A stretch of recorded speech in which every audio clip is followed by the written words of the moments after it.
તો જામનગરમાં ડિજિટલ વસ્તી ગણતરીનો પ્રારંભ થયો। એમએલએ દિવ્યરાજ અકબરીએ પોતાના ઘરેથી વિગતો અપલોડ કરી 1000થી વધુ વહીવટી સ્ટાફ દ્વારા કામગીરી કરાશે।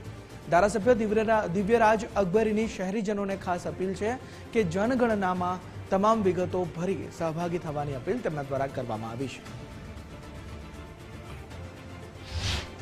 વહીવટીતંત્ર જામનગર મહાનગરપાલિકા દ્વારા રાજ્ય સરકાર દ્વારા 2026 વસ્તી ગણતરી જનગણના કાર્યક્રમનો તારીખ 17 મે થી પ્રારંભ કરવામાં આવેલ છે।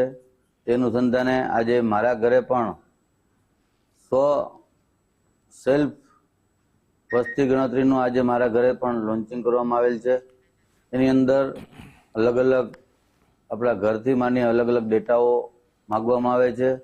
તે અત્યારે અમે ઓનલાઈન ભરી ના વસ્તી ગણતરી છે એ મારા ઘરનું ફોર્મ છે સબમિટ કરેલ છે।